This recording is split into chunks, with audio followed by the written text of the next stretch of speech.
Okay. Hi everyone. This is day two. Yeah. Day two. End of day two. End of day two. And we just hung out with a few youth. Mm-hmm. We had our musical practice for the Saturday night. Yeah. Saturday night. So we're going to do a musical performance for the people in the church and whoever wants to come. And so we practiced with a lot of youth. There were actually quite a few youth. So I was surprised. And 3 of the youth stayed back, 3 of the young guys. We find it funny because we didn't realize how young they actually were, I guess. For me anyway, I forgot what it was like to be a 13-year-old. And the things that you talk about, it's pretty much video games. So I guess, but I had a good time with them, hanging out with them. Yeah. And they were really musically talented. It was pretty amazing. Yeah. It was like violinist, love it, stuff like that. And they all seem very friendly, very. Well, I couldn't really tell because I can't speak Mandarin. So so they could have been making fun of Alvin and you wouldn't know it. But they weren't making fun of Alvin. I don't know. So it was harder for me to communicate, but I talked to a girl named Shishi. Shishi. Cici. I don't know how to say her name. But she speaks English and she's gonna help us out with the ESL. And she's in grade 12 and she's going to university. McGill. She's going to McGill and she's really nice. She's gonna help me to talk to the other youth and just introduce me to network. And she's really awesome. Yeah. Okay. So what's the question? How did you feel? What did you learn? What were you thankful for? Yeah.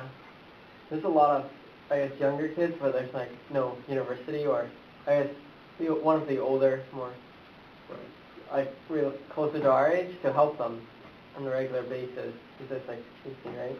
Yeah. Yeah. Like they don't really have that, so it's really hard for them to, I guess, be led. Because when we tried to get them to, come join us, do some of the activities with us, it was really hard for them because they're not used to being led, from what I saw.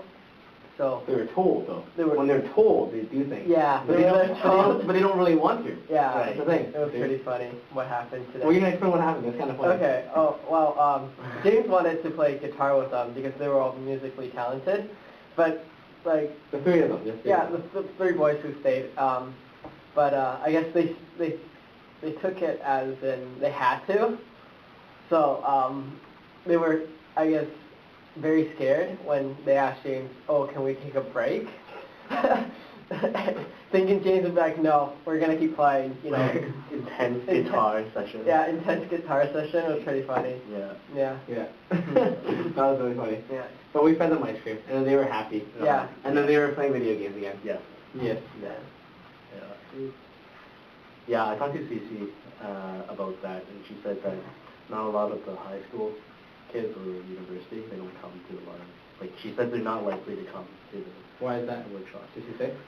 I don't know, she just said they're probably busy or they're not interested and stuff like that.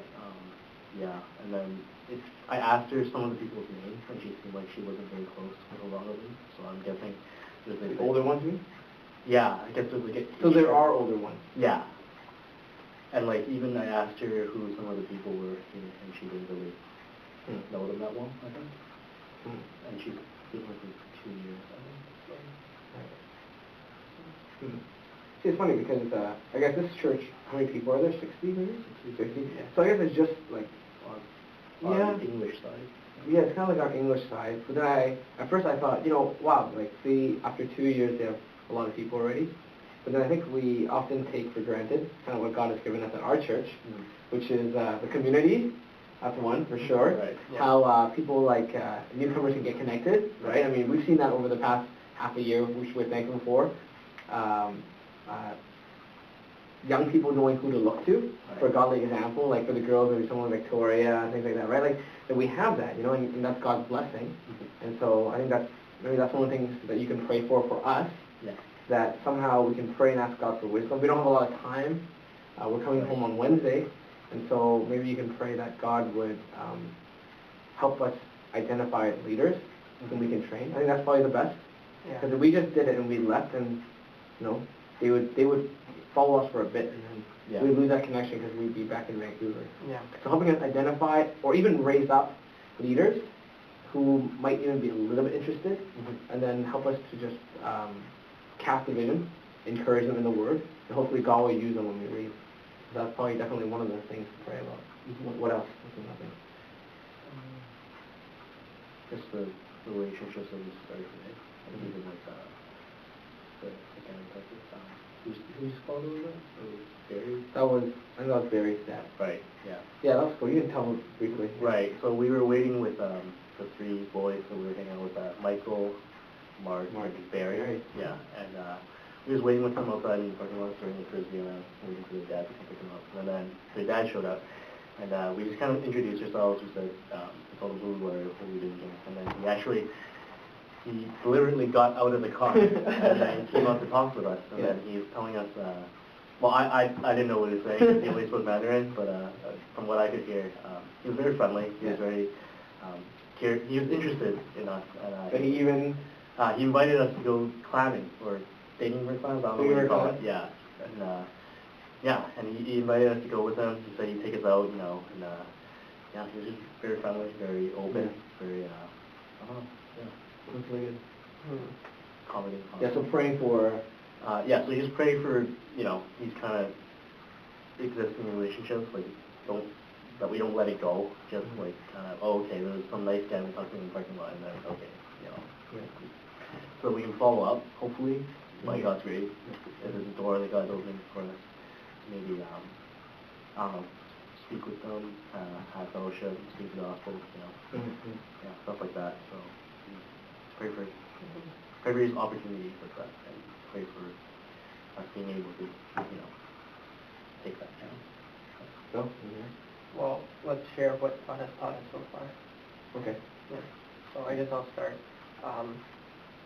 It was really hard for me because I'm at home already, a little homesick, and like I'm not used to being at PEI because you're still dependent on Wendy, our coordinator, to drive us, buy groceries, to do everything, right?